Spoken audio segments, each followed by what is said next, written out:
Hello friend, welcome to Cine Woodhub One channel. आज हम बात करेंगे खलनायिका 1993 में बनी एक भारतीय हिंदी थ्रिलर फिल्म है जिसका निर्माण और निर्देशन सावन कुमार ने सावन कुमार प्रोडक्शंस के बैनर तले किया था। इसमें जितेंद्र, जया प्रदा, अनु अग्रवाल ने अभिनय किया है और संगीत महेश किशोर ने दिया है। यह 1992 की Hollywood film the hand that rocks the cradle पर आधारित है। गृहिणी जया कपूर जया प्रदा खुशहाल विवाहित हैं और अपने पति रवि कपूर जितेंद्र और दो बच्चों, एक लड़की साहिबा और एक बेटा मुन्ना के साथ रहती हैं। चेकअप के दौरान जांच के दौरान वह डॉक्टर राजन बख्शी पुनीत इस्सक का निशाना बन जाती हैं, जिन्होंने पहले 4 और महिलाओं के साथ छेड़छाड़ की थी। हालांकि वह चेकअप से बच निकलती हैं, लेकिन उन्हें बुरा लगता है और वे घर आ जाती हैं। सदमे में आकर वह रवि को बताती हैं, जो उन्हें डॉक्टर बख्शी की रिपोर्ट मेडिकल बोर्ड में करने के लिए प्रोत्साहित करता है। उनके शुरुआती आरोप और उनकी पत्रकार मित्र वर्षा शर्मा वर्षा उसगांवकर की मदद से चारों महिलाएं डॉक्टर बख्शी द्वारा उन पर हमला करने के बारे में सामने आती हैं और उनके खिलाफ कई आरोप तैयार किए जाते हैं। गिरफ्तारी से बचने के लिए डॉक्टर बख्शी आत्महत्या कर लेते हैं। राजन के सभी कर्मचारी उन्हें सांत्वना देते हैं। अस्पताल में ठीक होते हुए वह एक समाचार देखती है जिसमें जया को उसके पति की शिकायत करने वाली बताया गया है। अपने पति के कुकृत्य से अनजान वह जया पर अपनी खुशहाल शादीशुदा जिंदगी बर्बाद करने का आरोप लगाती है और बदला लेने की कसम खाती है।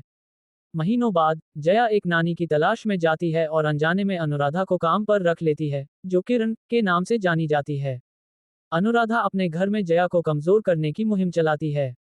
वह अक्सर मुन्ना को चुपके से स्तनपान कराती है। इस वजह से मुन्ना जया को अस्वीकार कर देता है, क्योंकि वह उसका दूध पीना बंद कर देता है।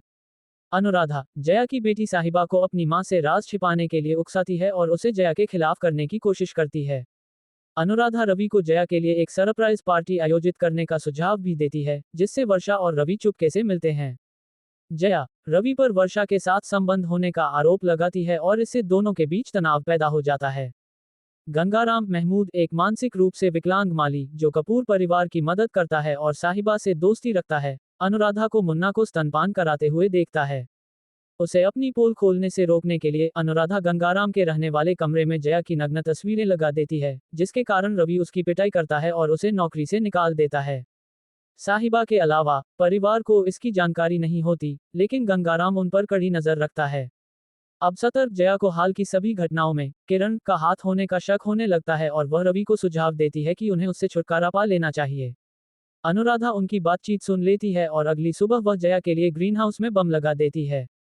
वर्षा को अनुराधा की पहचान का पता चल जाता है, लेकिन जया से संपर्क करने से पहले ही अनुराधा उसे धोखे से ग्रीन हाउस में ले जाती है, जहां गिरते हुए कांच की छत से उसकी मौत हो जाती है। ये जानते हुए कि जया को अस्थमा है, अनुराधा जया के सारे इन्हेलर खाली कर देती है और मुन्ना को टहलने के लिए बाहर ले जाती है। जब जया घर वापस आती है और वर्षा का खून से लथपथ, कांच से ढका शरीर देखती है, तो उसे अस्थमा का दौरा पड़ता है और उसे कुछ समय के लिए अस्पताल में भर्ती होना पड़ता है। रवि वर्षा की मौत और अपनी पत्नी की हालत दोनों को देखकर व्याकुल हो जाता है। रवि को जाते देख गंगाराम अपनी बेगुनाही साबित करने की कोशिश करता है और यह भी बताता है कि अनुराधा ने क्या किया। अनुराधा उसे बहकाने की कोशिश करती है, लेकिन वह जया की कल्पना करता है और अनुराधा को उसकी भावनाएं बताता है, जैसा कि रवि ने सोचा था।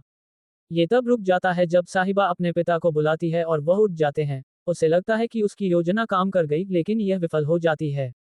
जबकि गंगाराम अनुराधा द्वारा किए गए बाकी कामों को बताता है और अपनी बेगुनाही साबित करता है, जया अनुराधा से नफरत करने लगती है। उसे शक होता है कि वर्षा उसके घर क्यों आई थी और क्या कारण था। आखिरकार जया सच्चाई का पता लगाती है और उसका सामना करती है और रवि को सच्चाई बताती है। अनुराधा ने खुलासा किया कि वह गंगाराम के निष्कासन, वर्षा और रवि के खिलाफ नकली शक और जया के लिए बिछाए गए जाल जो लगभग विफल हो गया के पीछे का कारण थी, और दावा करती है कि उसका और रवि के बीच संबंध है। रवि इस दावे का खंडन करता है और उसे बाहर निकाल देता है। सेठिया जया और रवि को पुलिस को बुलाने के लिए कहता है और जब जया बुलाने जाती है, अनुराधा जया को मारने के लिए चाकू उठाती है। उसके बाद वह मुन्ना को छीन लेती है और रवि और जया को ब्लैकमेल करना शुरू कर देती है।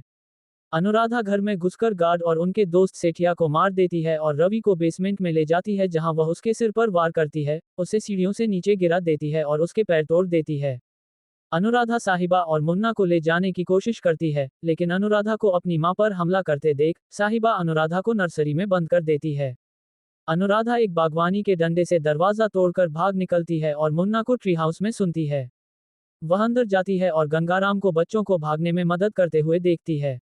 जब जया अंदर आती है तो अनुराधा उसे मारने की कोशिश करती है, लेकिन जया को फिर से अस्थमा का दौरा पड़ता देख रुक जाती है, जिससे अनुराधा उसका मजाक उड़ाती है। जैसे ही अनुराधा मुन्ना को ले जाने की कोशिश करती है, जया अस्थमा का दौरा पड़ने का नाटक करके उठ खड़ी होती है और अनुराधा को ट्री हाउस से बाहर धकेल देती है, जिससे उसकी मौत हो जाती है। गंगाराम ने उसके परिवार की रक्षा के लिए अपनी जान जोखिम में डाल दी। ये देखकर जया भावुक हो जाती है और उसे अपने जीवन में वापस ले लेती है।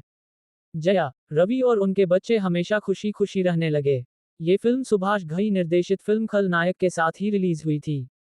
खलनायिका की रिलीज से पहले घई ने Indian motion picture producers association में फिल्म की रिलीज के खिलाफ आपत्ति जताई थी, क्योंकि यह उनकी फिल्म की रिलीज की तारीख से टकरा रही थी और इसका शीर्षक भी मिलता जुलता था, लेकिन उनका प्रयास निरर्थक रहा, क्योंकि गिल्ड ने उनके खिलाफ फैसला सुनाया, जिसमें कहा गया था कि घई अपनी फिल्म की रिलीज की तारीख बदल सकते हैं, लेकिन खलनायिका के निर्माताओं को अपनी तारीख बदलने की जरूरत नहीं है। नतीजतन, दोनों फिल्में 6 अगस्त 1993 को रिलीज हुईं। हमारा वीडियो पसंद आया तो लाइक करे, शेयर करे और सब्सक्राइब जरूर कर दीजिए।